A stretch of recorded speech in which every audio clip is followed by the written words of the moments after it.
I was following the debate that Father Dave Nix I was following the debate that Father Dave Nix had on Saint Isaac the Syrian.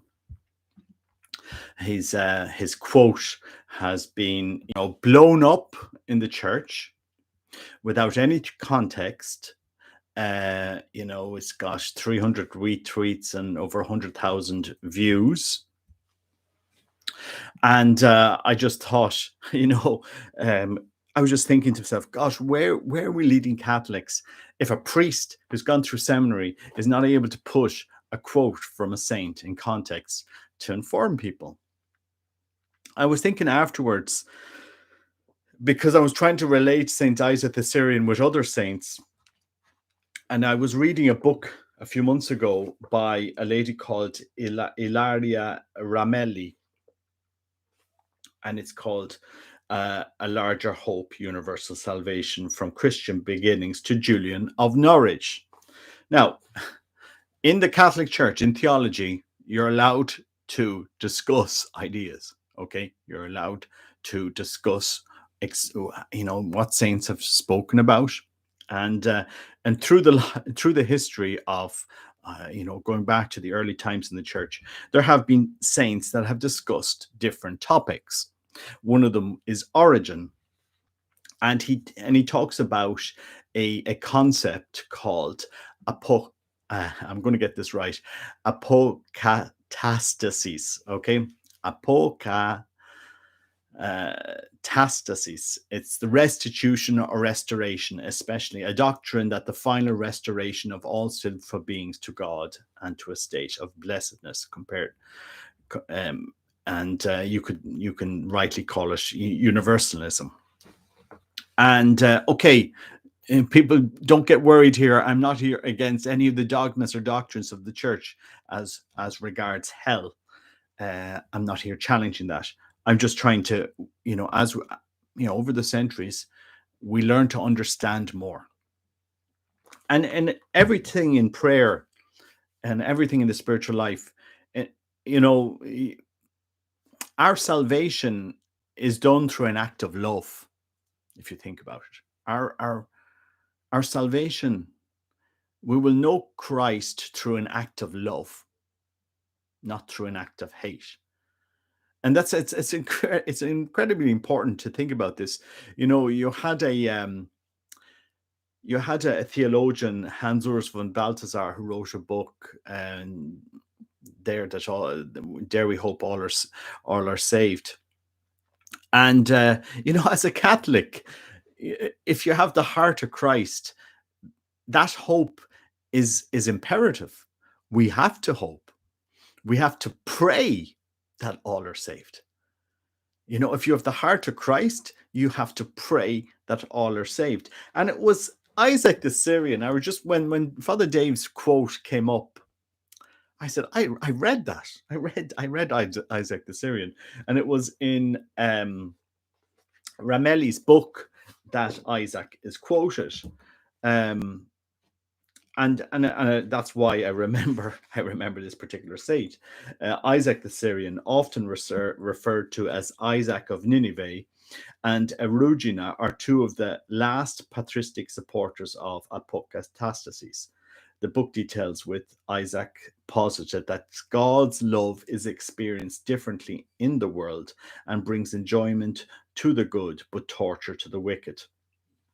Although this torture will not be eternal, but will manifest some wonderful outcome. Isaac's idea is similar to that of Origen. And just on Origen, people, he's been revisited, and even Pope Benedict speaks about Origen. Sometimes we can slap somebody down because they pose an idea, and yet Origen is an incredibly important early church father that really we shouldn't be studying. And again, here I'm not a defender of universalism or apokatastasis. I'm just here talking about the idea. The reason, and this, I suppose, it's kind of a strange way that I ended up. There's a philosopher, Nikolai Berdyaev, the destiny of man, and he has an incredible chapter on hell. It probably is one of the most thought-provoking pieces of philosophy I've ever read, without doubt. So, and these philosophers and theologians and writers, they reflect on the lives of different writers, on the lives of Isaac the Syrian, on the lives of Origen, Julian of Norwich, for example. Many people, Saint Julian of Norwich. You could read some of her writings and say, that's very strange. That tinges on what Origen was saying. That tinges on what Saint Isaac the Syrian was saying. But when you experience the love of Christ, because remember, we are saved through an act of love. In this world there's so much hatred sometimes, and Christ saved us through an act of love. And that's incredible. And he asks us to love one another as he loved us. And we are called to, in a sense, sacrifice ourselves so that all may be saved. And and that's a bold statement to make. I know that's a bold statement. But if you love like Christ, you have to sacrifice that all may be saved, even those that you could hate. Think you might think of a certain person. I could not stand a heaven where that person was there with me. Yet that isn't the act of love of Christ and the cross.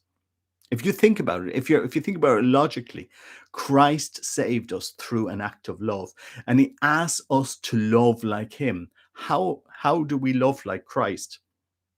To such an extent that we hope that all may be saved. If you think about it logically, that we sacrifice that all may be saved. We pray that all may be saved, even the worst sinner, because Christ's mercy is for everybody.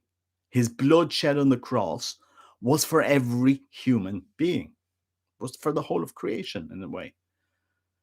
And it is that incredible act of love that is at the center of debate for the last 2,000 years.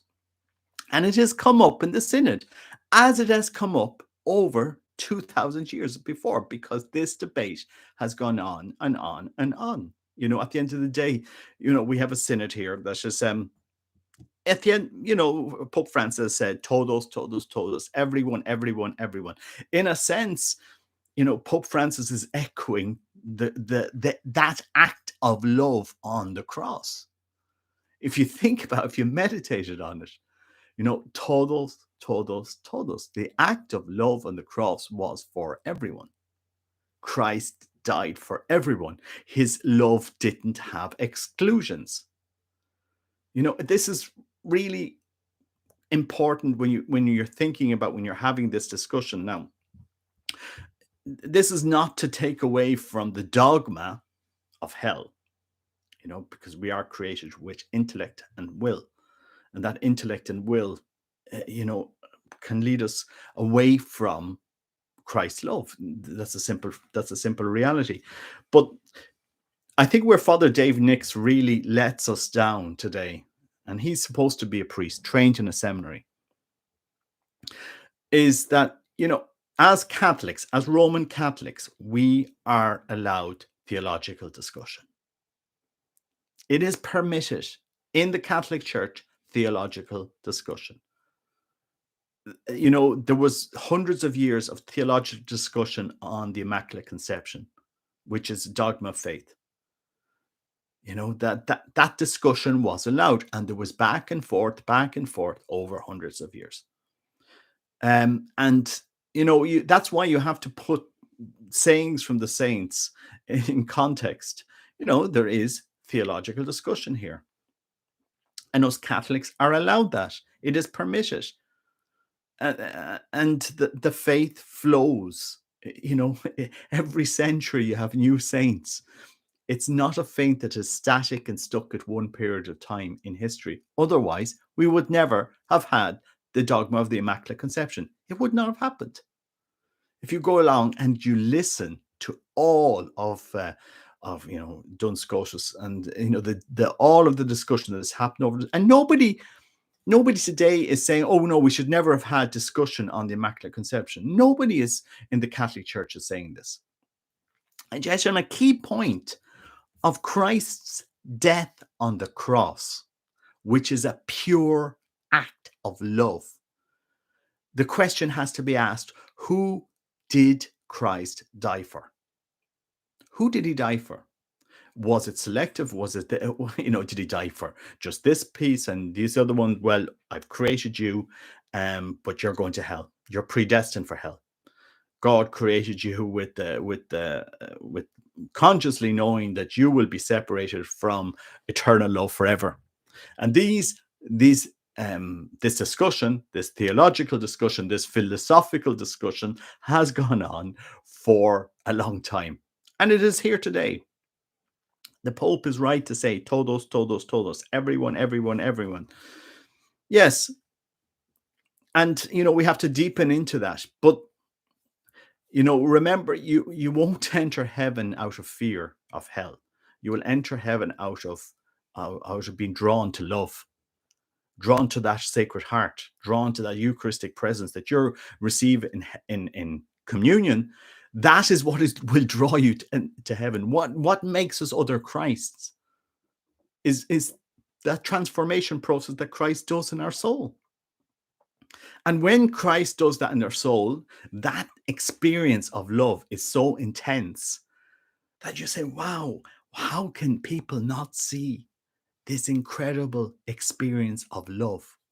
I'd love for some, maybe in years to come, for theologians or somebody to actually do an experimental study on this, on the lives of saints, on their experience of love, because it is so intense. How can others not see this incredible encounter of love?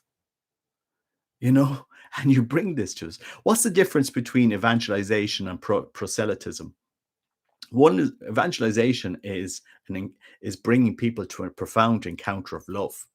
That now you experienced that, didn't you? You've seen this encounter of love. You've seen Christ's crucified love for you.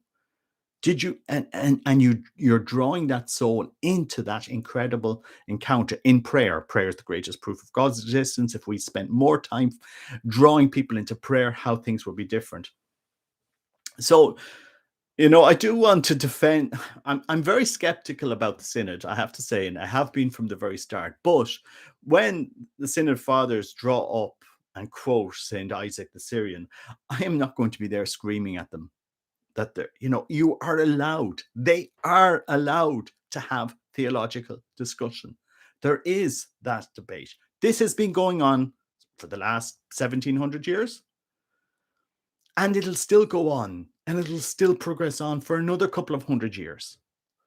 But I suppose what I want to draw people into is I do ask Catholics to go deeper into your faith, to dig deeper into your faith. Don't listen to just the sound bites, the clickbait that a priest would put out to undermine people, the church, really. Oh, because you see it, people lose faith in how we undermine our own beautiful church. Sometimes we can fall into that trap. People lose faith. And the reality is, our faith is a personal encounter with a living God who died with a pure act of love. The purest act of love that you could imagine is that act of giving yourself up on a cross for us to take on our sin, our pain, our separation. And Christ said, when I'm crucified, I will draw all to myself. So, some reading, just as a matter of discussion, as a matter of philosophy, some reading do I recommend people to do, just to inform yourselves and to understand the lives of saints, understand Origen, Erugena, and St. Isaac the Syrian and St. Julian of Norwich and so forth. This debate, read A Larger Hope by Ilaria Ramelli, but also read Berdyaev's chapter 2 on hell. Read Berdyaev's Nicholas Berdyaev's chapter 2 on hell. I mean, it is one of the most thought-provoking pieces of literature, philosophy that I've ever read, and it's just an amazing challenge. And I'll just take you through some of what he said. Philosophical ethics has left untouched the problem of hell, which exists for religious ethics only. And yet hell is not only the final, but the fundamental problem of ethics, and no thoroughgoing system of ethics can dispense with it. It is remarkable how little people think about hell or trouble about it. This is the most striking evidence of human frivolity. Man is capable of living entirely on the surface, and the image of hell does not haunt him. Having lost the sense of immortal and eternal life, man has freed himself from the painful problem of hell and thrown off the burden of responsibility. We come here upon a moral antimony,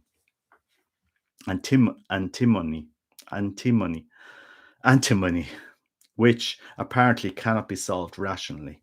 The soul conducts an inner dialogue with itself about hell, and either side has the final say. This is what makes the problem so painful. But a belief in hell makes moral and spiritual life meaningless, for then the whole of it is lived under torture. And it's incredible when you think about it.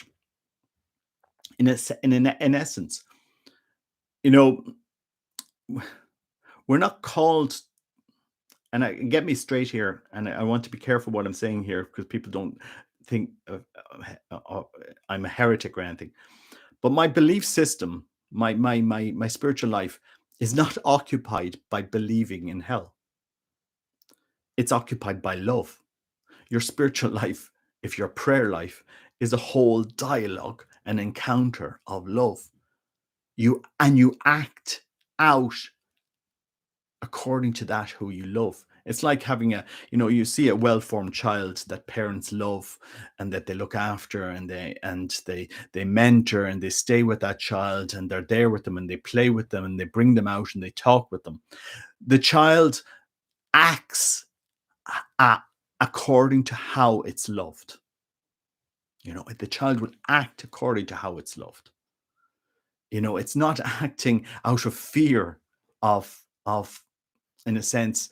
Yes, the father might be strict, and once a year he might scream at the child, don't be careful, don't put a fork in the electric socket, it's gonna, and the child will immediately understand, yeah, okay, I won't do that. But when somebody is loved, they will reciprocate and act as they are loved.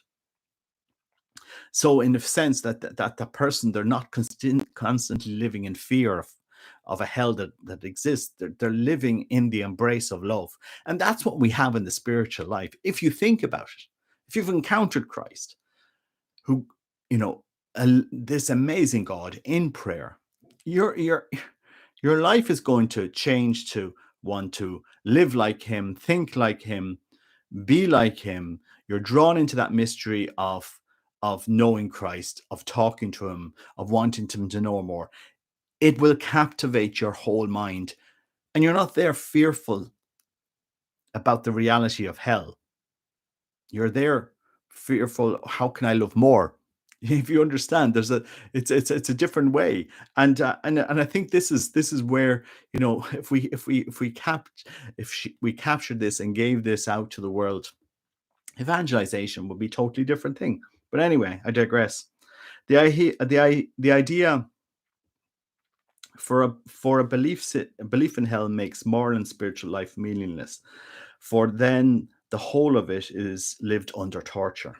The idea of hell is torture, and torture may force man to do anything.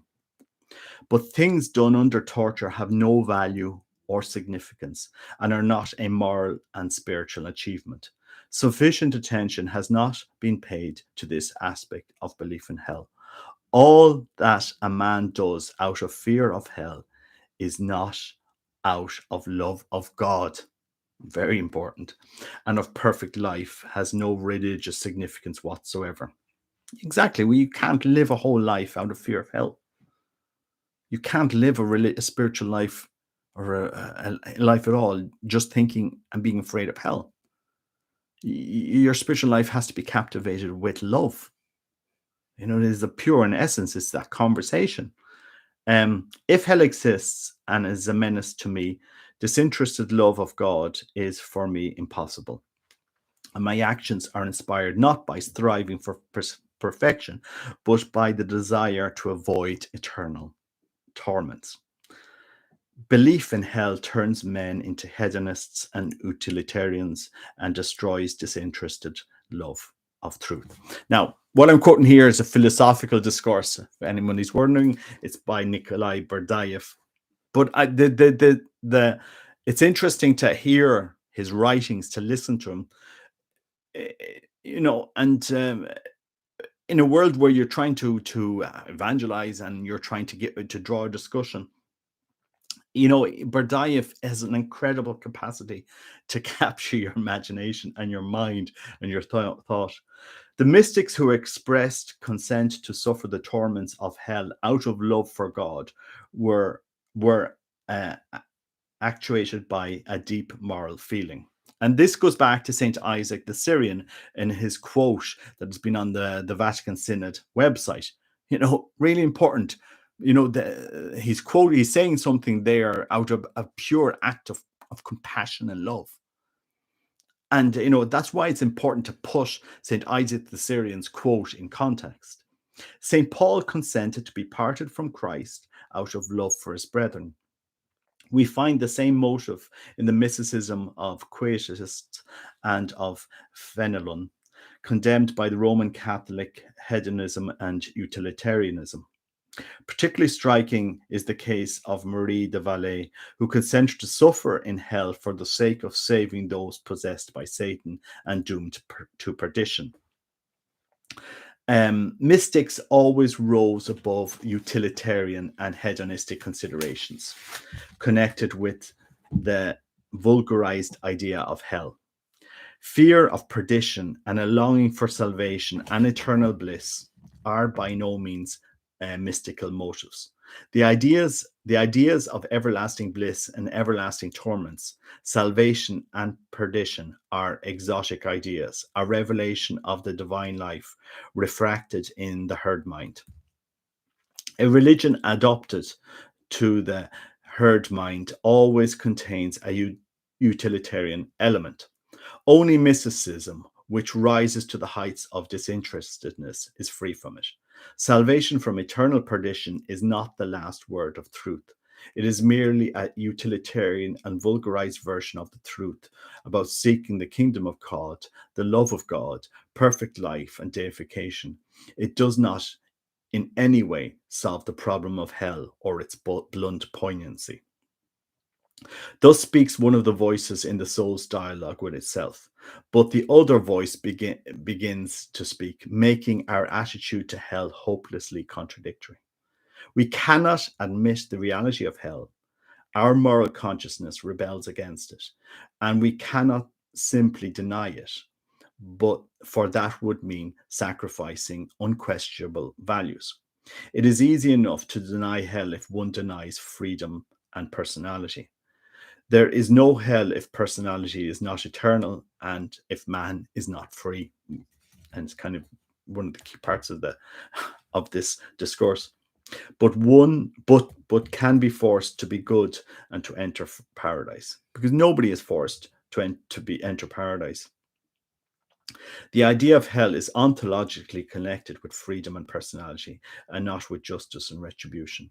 Paradoxical as it sounds, hell is the moral postulant of man's spiritual freedom. Hell is necessary not to ensure the triumph of justice and retribution to the wicked, but to save man from being forced to be good and compulsorily installed in heaven.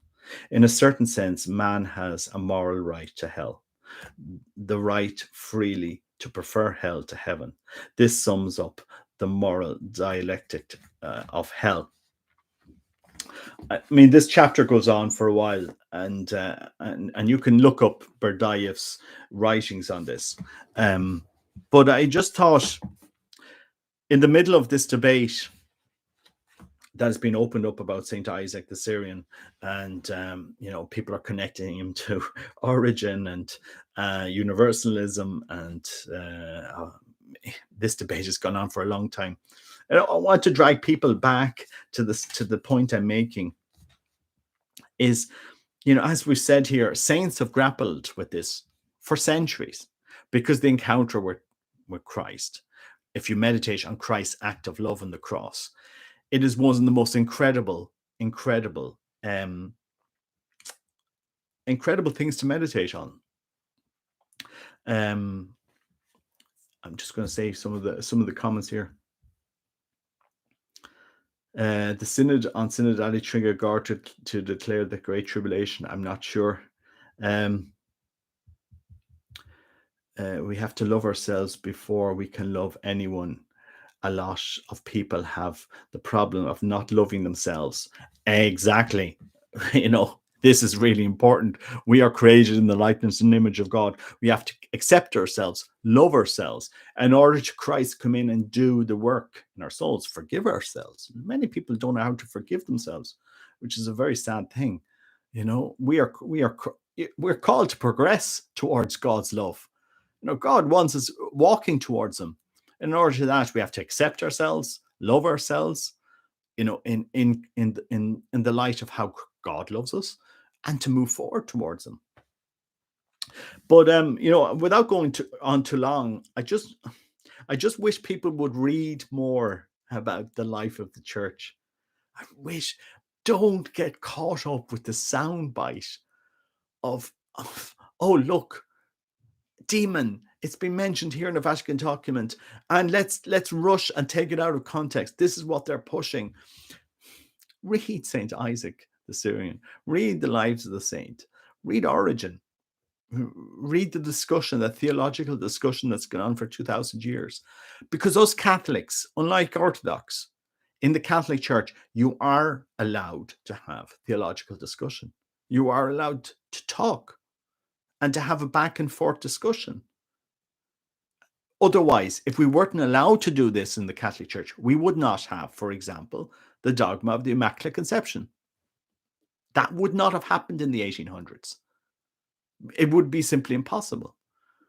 And so if you reject what's happening in the church, the dialogue that's happening in the church, and we can debate it all we like, then you also have to reject the dialogue that happened up to the Immaculate Conception, which happened over a couple of hundred years, if I'm not mistaken. It's a fascinating topic that you need to listen to. So I'm encouraging Catholics and anyone that listen to my channel, don't, and I fall into this myself, don't run off with the quote, oh, this was in a Vatican Synod document and this justifies, what we think is going on there. Read it in context, read these saints in context, and understand the nature of the debate that's been going on, which is a very, if you read up on it, it's a very interesting debate. The way I've reflected on it, we will only ever be saved in love. We will only ever go to meet that which we love in heaven. We won't go to heaven because we feared hell. You won't get into heaven because you are out of fear. You won't. It will never happen. You will get into heaven because you're going to that which you've spoken with in prayer, that you've loved in prayer, and that you'll encounter in prayer. And if you read the lives of the saints, what was it?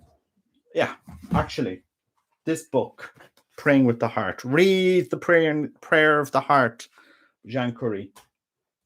Read the lives of saints, San Juan de la Cruz, Saint Teresa of Avila, Saint Teresa of Lisieux. These saints died to be with that which they loved. They didn't go to heaven because they feared hell. They went to what they knew was profoundly an encounter of love. And that's what we need to give to this world. We will evangelize by inflaming people's hearts with love. When you see that they've understood the beauty of encountering Christ in their heart in love. Prayer is the greatest proof of God's existence. There's a step further to that quote. Prayer is the greatest proof of God's love.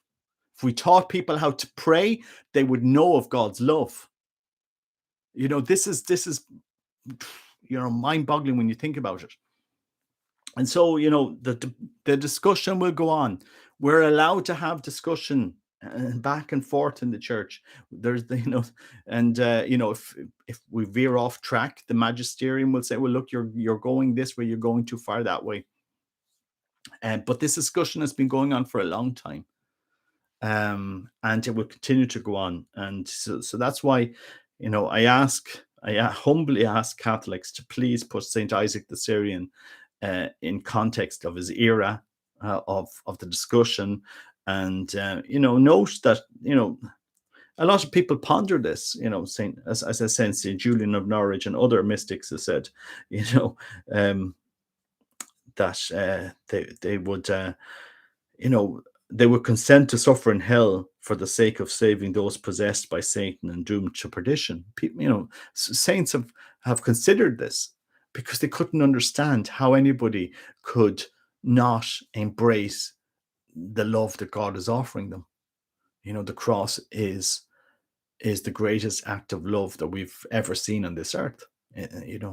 But I just want to give people that encouragement. YouTube Robert for your evangelism. Thank you, Robert, for your evangelism. Well, I would just ask people to do their own, know the faith, read the lives of the saints, read the discussion that's been going on for the last years, read philosophers Berdyaev and Ramelli, and read the spiritual life, and enter into that mystery of prayer, because it really will profoundly shake you up. And I honestly do think when you read Pope Francis, and you see that he is grappling with these same things. He's grappling with trying to encourage people to encounter Christ's love. He talks about adoration.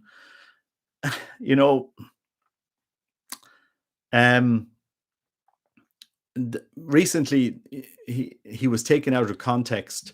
It was, the news headlines ran with, well, Pope consents to blessing this, that, and the other. I remember Pope Benedict was taken out of context, when he said that a prostitute should use condoms. And people were saying, oh, the Pope approves artificial contraception, that blah, blah, blah. And people really didn't understand what Pope Benedict was saying. And yet, if Pope Francis had said the same thing as Pope Benedict, I think everything would blow up in the church. Yet Pope Benedict wasn't denying church teaching at all. He was just saying you should avoid doing something evil to another person. Obviously, don't be a prostitute. But look, if you're going to commit a sin, don't commit a greater sin of willfully transmitting a disease to another person. And yet, it was taken out of context.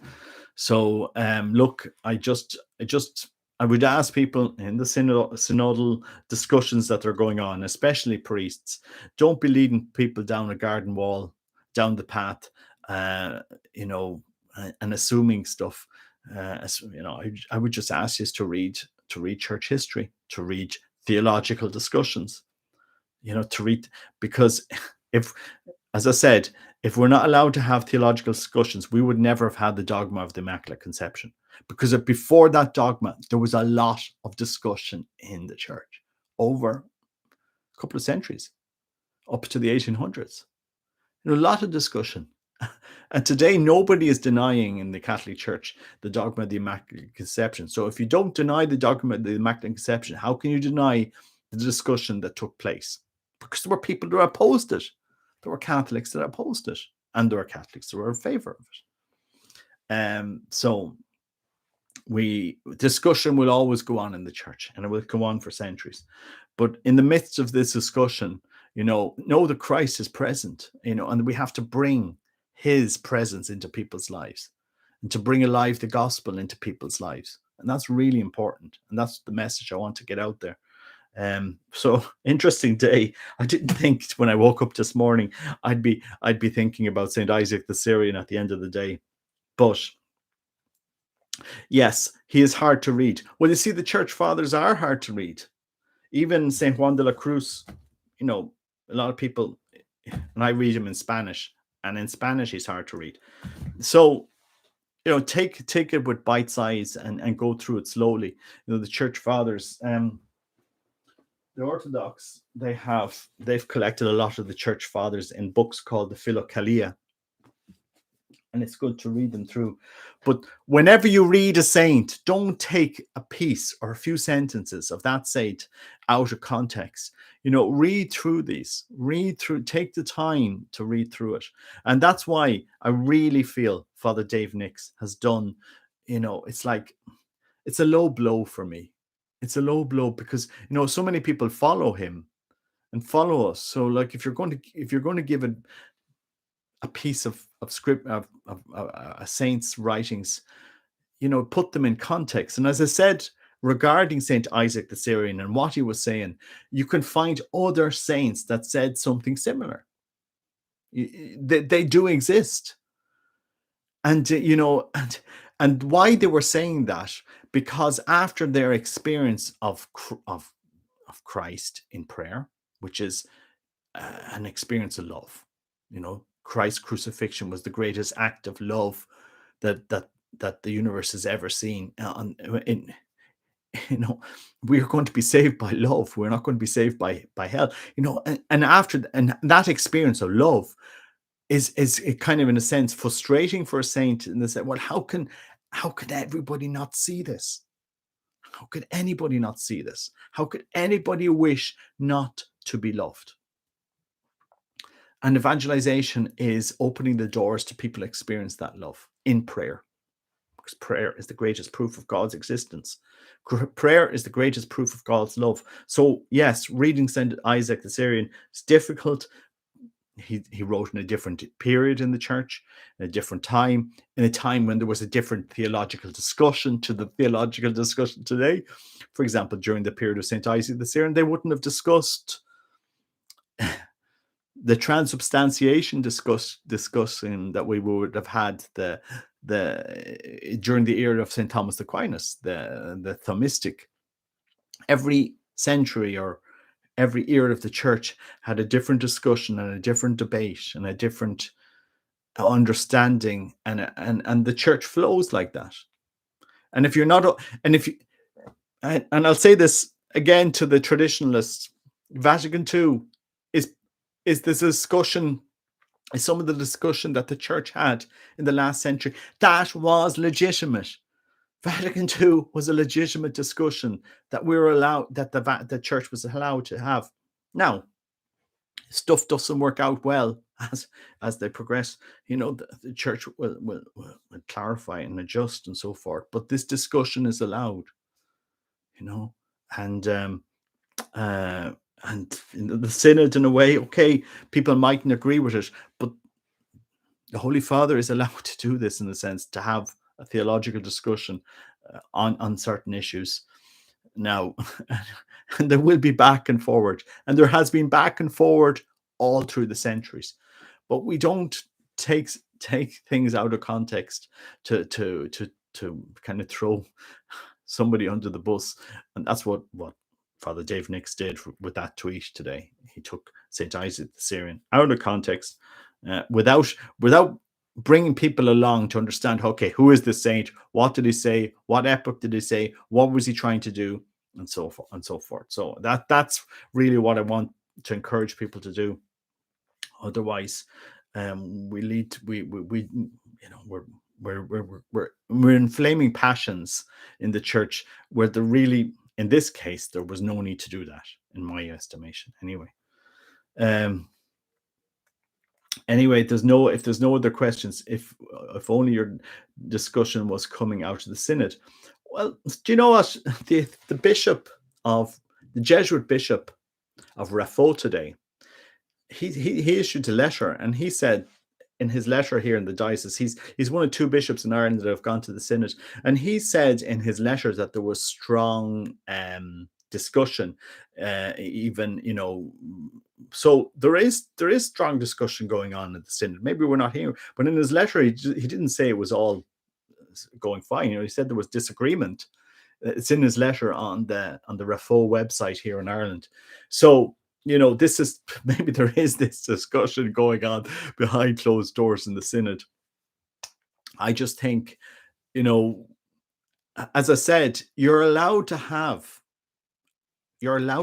this discussion, because the magisterium, the teaching of the church, has this from every single century. The magisterium is not something frozen in time that will never move.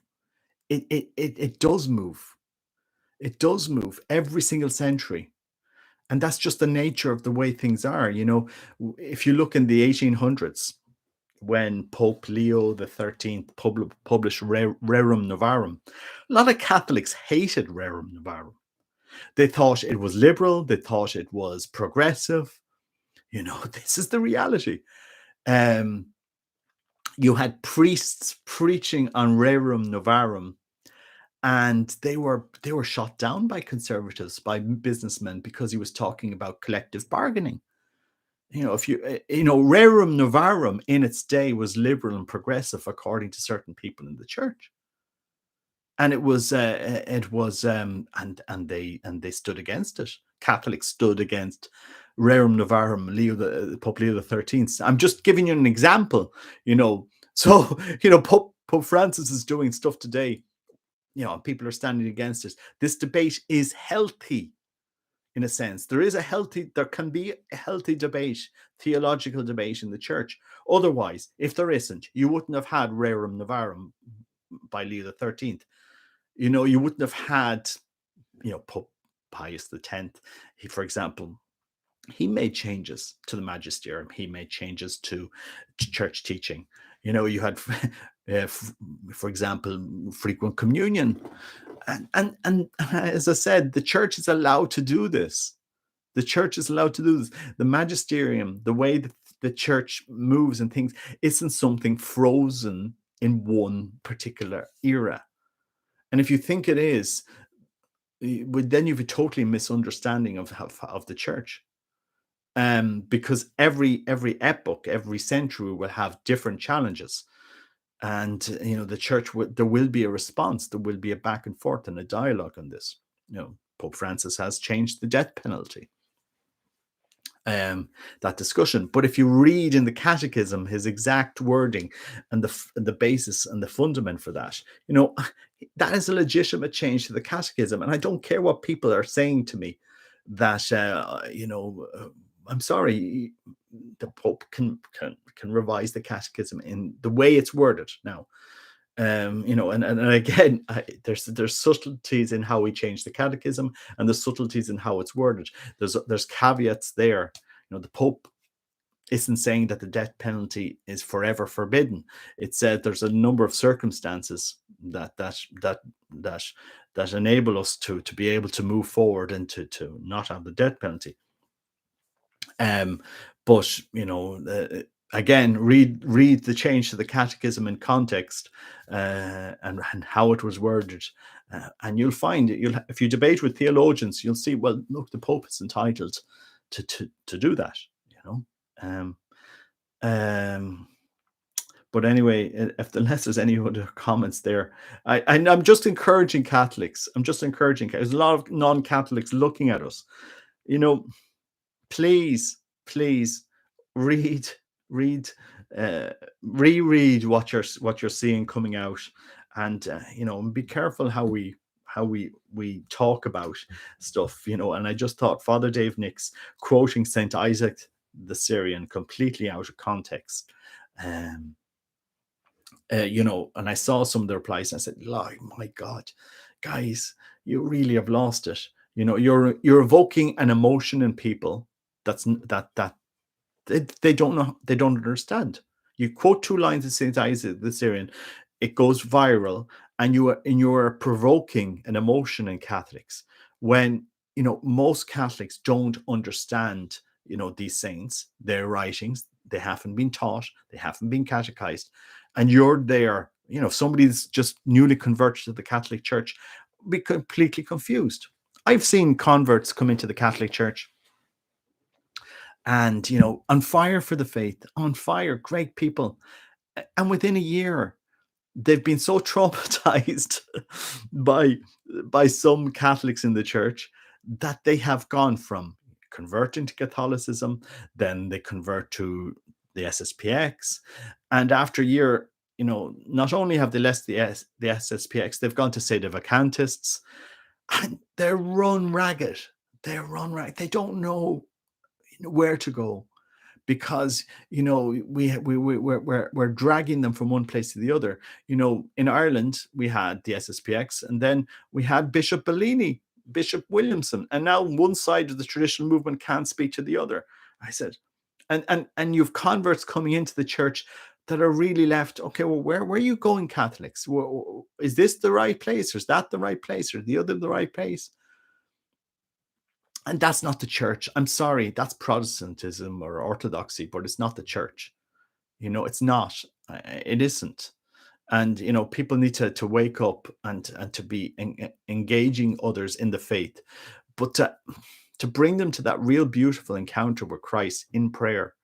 To know that Christ is present, body, blood, soul, and divinity in our church, that we can speak to him, talk to him, and have a relationship with him, and grow in our faith, and bring people to him. And it's really important.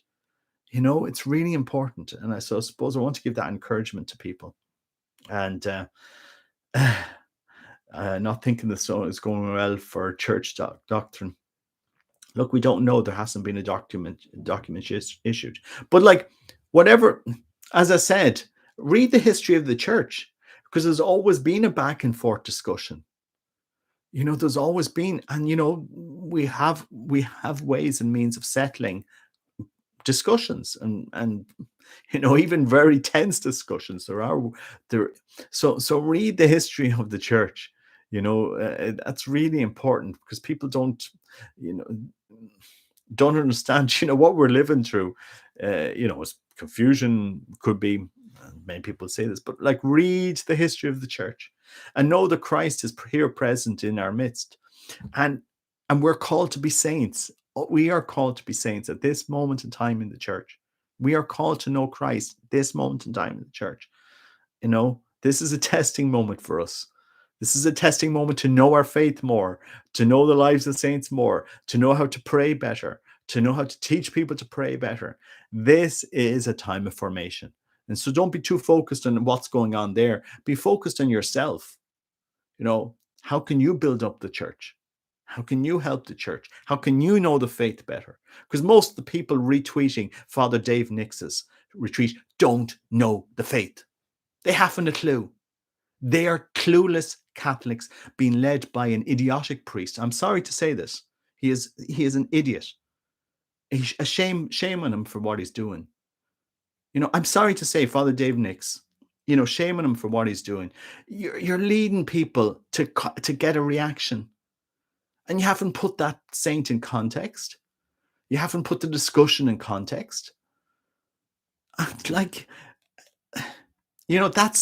what annoys me. That is what really infuriates me. At the end of the day, the Vatican is having a discussion.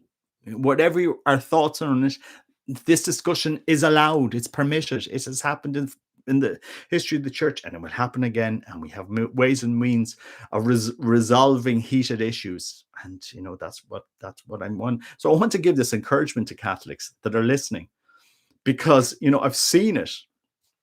I've seen people converting, and they're run ragged. They've come into the church, they've had a conversion, and they know Christ. And you know what they realize? The church isn't perfect.